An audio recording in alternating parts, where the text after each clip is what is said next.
WhatsApp people, कैसे हैं आप? सब ठीक ठाक हैं? It's me Himzain, you are watching H T reacts. Welcome back to the channel. उम्मीद करता हूँ अच्छे होंगे, खैर खैरियत से होंगे, इंजॉय कर रहे होंगे। और हम वीडियो देखने वाले हैं जिसका टाइटल कुछ ऐसे है कि Indian air force in action in Bangladesh, against Bangladesh. तो भाई देखो, इनके तो रिलेशंस में जो शिफ्ट आया है अचानक से, मतलब कहाँ जब तक शेख हसीना थी तो जप्फियाँ जुप्फियाँ चल रही थी, और अचानक से जैसे ही उसकी हुकूमत का तख्ता पलटा गया, तो ऐसे लग रहा है कि बांग्लादेश के जो ताल्लुकात थे इंडिया के साथ, वो just because of Sheikh Hasina थे, क्योंकि अब वो पावर में नहीं है। तो बांग्लादेश की रिलेशंस भी कुछ ऐसे ही लग रही हैं जैसे पाकिस्तान की हुकूमत के इंडिया के साथ है। तो देखते हैं भाई ये क्या सीन है, कौन सा एक्शन हुआ है। शुरू करते हैं 3 2 1 एन। विजुअल्स दिखाए जा रहे हैं।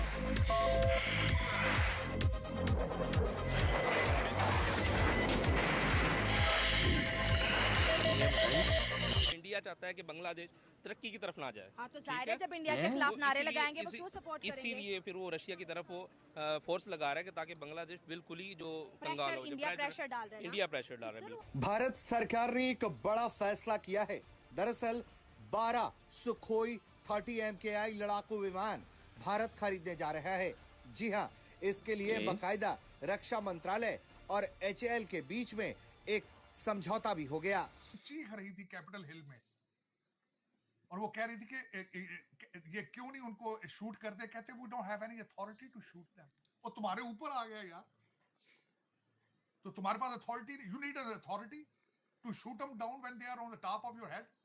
ये लाचार की कहलाती है। उनकी जो वर्ल्ड डिप्लोमेसी इंडिया की, हर लेकिन मुल्क ये उनके बात साथ इकट्ठा खड़ा है। तार साहब जिसको किस हवाले चाहते से हैं कर गिरा रहे थे? देते हैं, जिसको चाहे। हमें भी कॉन्टेक्स्ट। तो कहते हैं ना कि इंडिया ने आइसोलेट किया हुआ है।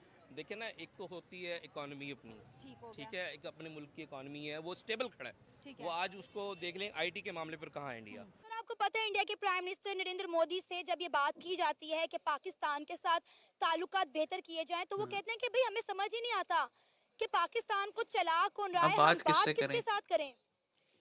उसकी रीज़न ये है कि अभी सबसे पहले हमारे मुल्क के अंदर हमारी जो आवाम रहती है, अगर यही मुतमईन होगी इस मुल्क से, तो मेरे ख्याल में जो हमारे हमसाए मुल्क हैं वो मुतमईन होंगे।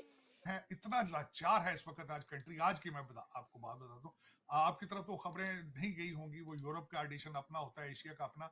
यहाँ पूरी एक SUV गाड़ी के साइज के इस वक्त ड्रोन उड़ रहे हैं। अगर हम हैं? खुद मुतमईन नहीं है, मैं अपनी बात करता हूँ कि मैं मुतमईन नहीं हूँ इस मुल्क से, यहाँ पे रहने से। किस वजह से? ये हमारा मुल्क है, मजबूरी से आते हैं, मोहब्बत है इस वजह से आते हैं। लेकिन मसला ये है कि यहाँ पे ना तो मुझे सिक्योरिटी मिलती है, ना मैं अपने आप को महफूज समझता हूँ।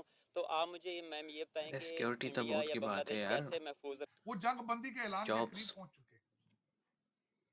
ये हालात इस कंट्री के, तो उन्होंने इनको जब तक किसी ने गिरा के नहीं दोबारा सिस्टम को बनाना, ये नहीं बचेंगे। और सर, क्या कहेंगे? बांग्लादेश और इंडिया के रिलेशनशिप बड़े अच्छे रहे हैं।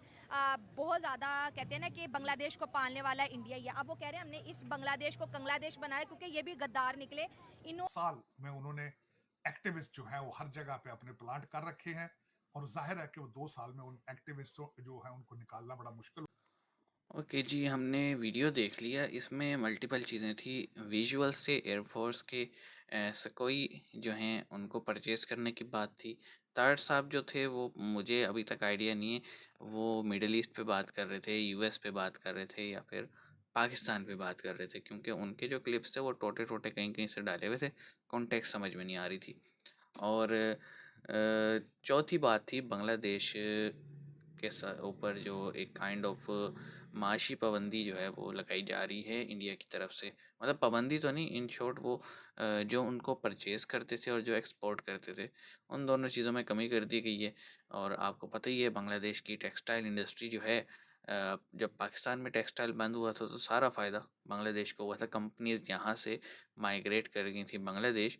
उसकी वजह ये थी पाकिस्तान में सिक्योरिटी नहीं थी, इलेक्ट्रिसिटी महंगी थी, लेबर कॉस्ट महंगी थी।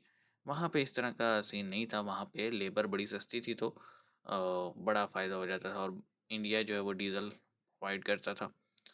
सस्ते में तो काम चल रहा था। अब जब से ये शिफ्ट हुआ है तो इंडिया ने कहा भाई हमारी तो कोई कंपनीज़ इंडियन ओरिजिन काम करेंगी नहीं, क्योंकि कुछ बांग्लादेश ने भी इस तरह के बयानात दिए हैं।